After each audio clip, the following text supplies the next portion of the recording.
तुम्हा सर्वांना माझा नमस्कार। तर आज आपण या व्हिडिओमध्ये बघणार आहोत वांग्याचं भरीत कसं बनवायचं।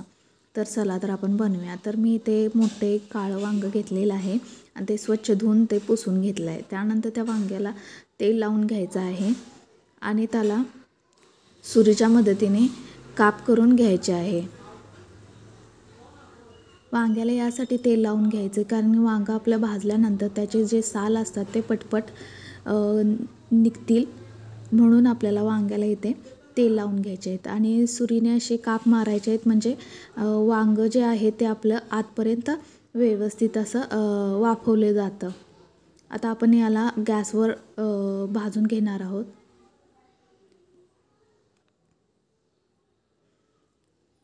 गॅसवर ठेवून आपल्याला पलटून पलटून असं वांग भाजून घ्यायचं आहे।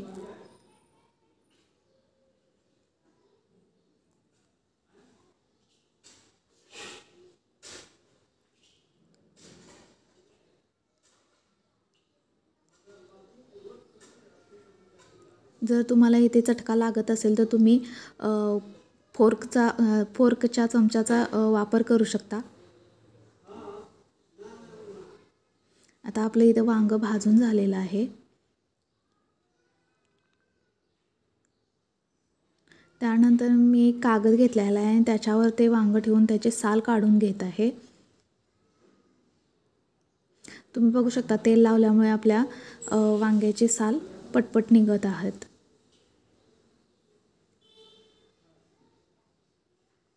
तर पूर्णपणे आपल्याला हे वांग्याचे साल काढून घ्यायचे आहे।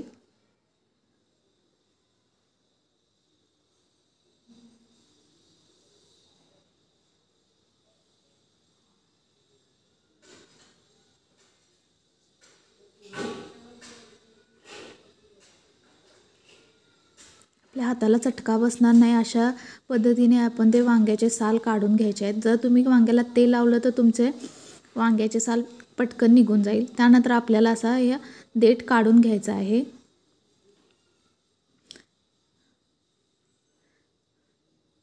त्यानंतर चमच्याच्या किंवा हाताच्या साहाय्याने तुम्ही हा वाफवलेलं वांग पूर्णपणे कुस्करून घ्यायचं आहे।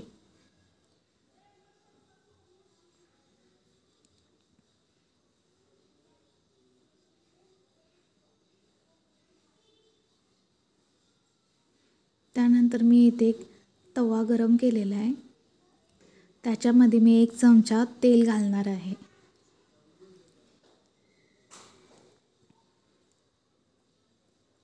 त्याच्यानंतर तेल आपलं गरम झालं की 1 पाव चमचा मोहरी टाकून आपल्याला ती तडतडू द्यायची आहे। त्यानंतर मी एक मोठा आकाराचा कांदा घेऊन तो बारीक असा चिरून घेतलेला आहे आणि त्याच्यामध्ये टाकलेला आहे। कांदाही आपल्याला थोडासा लालसर होईपर्यंत भाजून घ्यायचा आहे।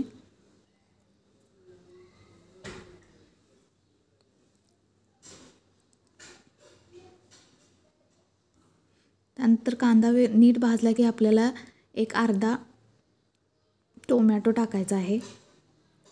टोमॅटो देखील आपल्याला नीट येते कांद्याबरोबर भाजून घ्यायचा आहे। त्यानंतर पाव चमचा हळद टाकायची आहे। त्यानंतर तुम्हाला चवीनुसार लाल तिखट टाकायचे आहे। मी इथे 1.5 चमचा लाल तिखट टाकलेले आहे। त्यानंतर चवीप्रमाणे मीठ टाकायचं आहे। माझा हा लाल तिखट मसाला कोल्हापुरी स्टाईलमध्ये बनवलेला असल्यामुळे त्याच्यामध्ये ऑलरेडी मीठ असतं, त्यामुळे मी इथे थोडंसंच मीठ टाकलेलं आहे।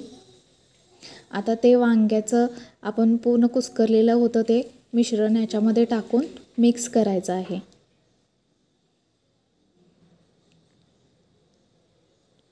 व्यवस्थित असं मिक्स करायचं आहे आणि बाजूनी तेल सुटेपर्यंत आपल्याला हे वाफवून घ्यायचं आहे परत एकदा। जर कुठे गाठी वांग्याच्या राहिल्या असेल तर ते अशा पद्धतीने आपल्याला कुस्करून घ्यायचं आहे। तर तुम्ही बघू शकता की इथे आपल्या भरताच्या वांग्याला व्यवस्थित असं तेल सुटलेलं आहे। आता तुम्हाला आवडत असेल तर तुम्ही शेंगदाण्याचा कूट घालू शकतात, तर मला इथं आवडतं म्हणून मी इथे 2 चमचे शेंगदाण्याचा कूट देखील घातलेला आहे। आता बारीक चिरलेली कोथिंबीर टाकायची आहे। तर तुम्ही बघू शकता की आपलं वांग्याचं मस्त असं भरीत तयार झालेलं आहे। आपण हे भाकरीसोबत खाऊ शकतो. तर मित्रांनो, अशाच नवनवीन रेसिपी बघण्यासाठी माझ्या चॅनेलला सबस्क्राईब करा. धन्यवाद.